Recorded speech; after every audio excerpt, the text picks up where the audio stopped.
Assalamualaikum warahmatullahi wabarakatuh. Saya Gabriel Christopher Nathanael ingin mempresentasikan keterampilan berbahasa Indonesia dari modul 1 sampai 3.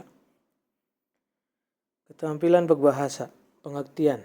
Keterampilan berbahasa adalah kemampuan untuk menggunakan bahasa secara efektif dan kreatif.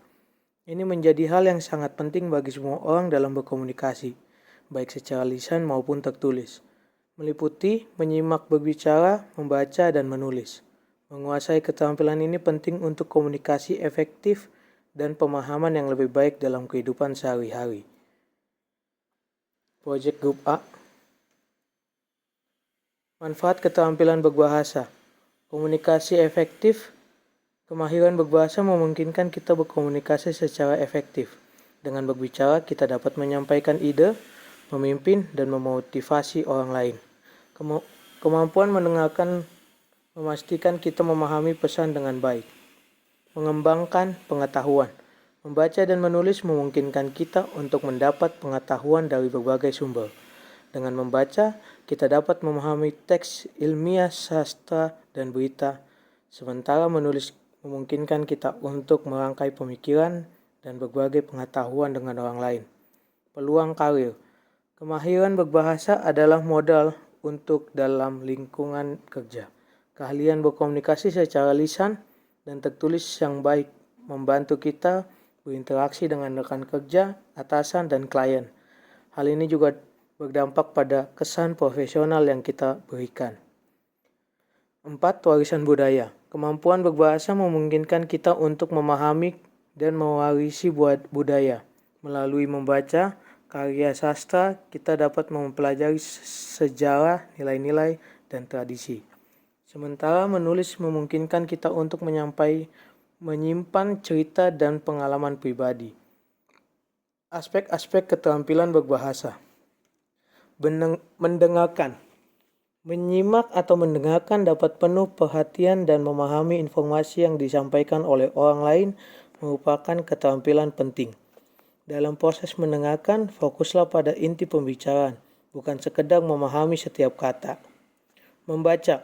Suatu keterampilan memahami teks tertulis membaca merupakan kegiatan yang sangat penting dalam kehidupan sehari-hari. Dengan membiasakan diri membaca, kita tidak hanya memperluas kosakata dan pengetahuan. Berbicara. Kemampuan mengungkapkan ide atau gagasan dengan jelas dan efisien. Struktur kalimat yang sederhana dan efektif membantu kita berbicara dengan baik. Keterampilan berbicara dapat menggunakan dalam bentuk lisan maupun tulisan. Menulis. Suatu keterampilan yang penting dalam kehidupan sehari-hari. Dengan menulis, kita dapat mengungkapkan gagasan dan ide-ide kita secara jelas dan terstruktur. Keterampilan antara aspek keterampilan berbahasa. A. Hubungan menyimak dengan berbicara. Mendengarkan dan berbicara sangat terkait dalam komunikasi lisan. Mendengarkan adalah langkah awal sebelum berbicara, dan keduanya saling mempengaruhi. Iskandar Wasid dan Sunandar 2009 menjelaskan hubungan timbal balik antara keterampilan ini. Penelitian menunjukkan korelasi positif antara kemampuan mendengarkan dan berbicara, membantu meningkatkan efektivitas komunikasi sehari-hari. B. Hubungan menyimak dengan membaca. Membaca dan menyimak adalah dua keterampilan berbahasa yang mendukung pemahaman informasi dengan metode berbeda. Kedua keterampilan ini penting untuk meningkatkan kemampuan berbahasa, pemikiran kritis, dan minat belajar. C. Hubungan membaca dengan menulis. Membaca dan menulis saling memperkuat dalam proses belajar dan berkomunikasi. Membaca menambah wawasan dan memperkaya kosakata, sedangkan menulis melatih analisis dan penyusunan tulisan yang efektif. D. Hubungan menulis dengan berbicara. Menulis dan berbicara adalah keterampilan berbahasa yang saling melengkapi.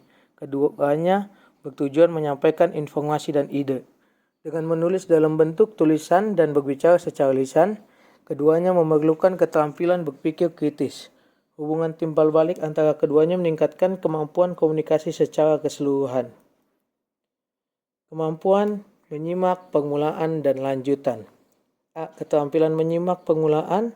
Menyimak adalah cara untuk mendapat informasi, menangkap isi, dan memahami makna komunikasi yang tidak disampaikan oleh pembicara melalui ujian atau bahasa lisan.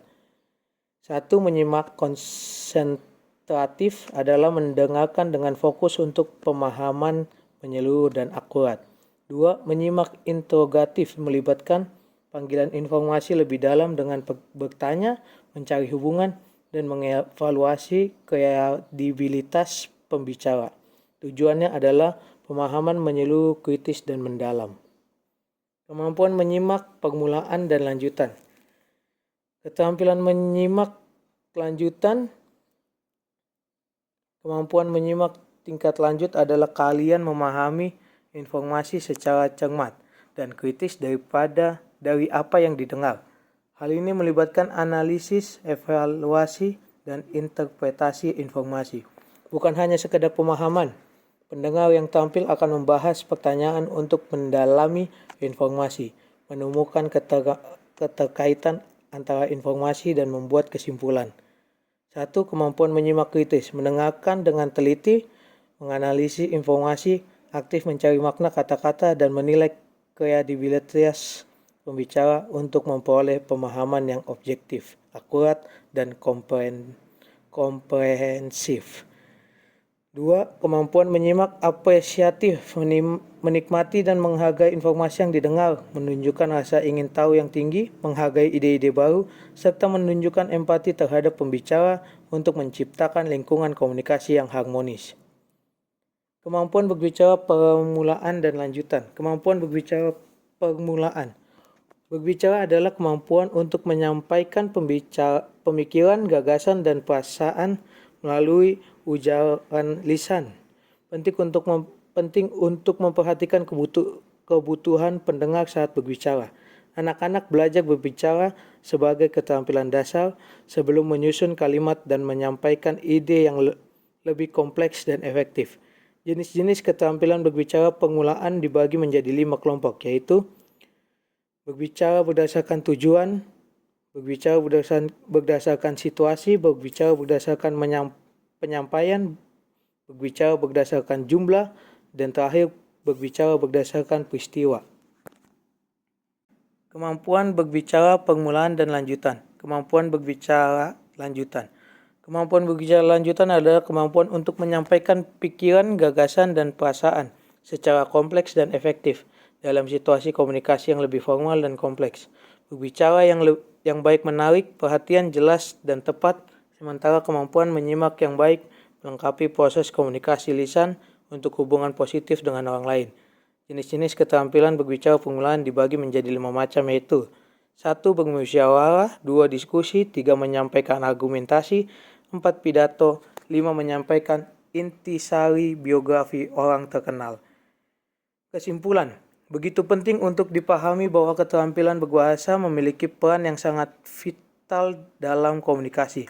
Kita sehari-hari kemampuan untuk berkomunikasi dengan jelas dan efektif dapat mempengaruhi berbagai aspek kehidupan kita, mulai dari lingkungan kerja hingga hubungan pribadi. Oleh karena itu, penting bagi kita untuk terus mengasah dan meningkatkan keterampilan berbahasa kita agar dapat berinteraksi dengan lebih baik dan berhasil dalam berbagai situasi. Jangan ragu untuk terus berlatih dan belajar, karena dengan keterampilan berbahasa yang baik kita dapat menyampaikan lebih banyak hal dalam kehidupan kita. Terima kasih. Wassalamualaikum warahmatullahi wabarakatuh.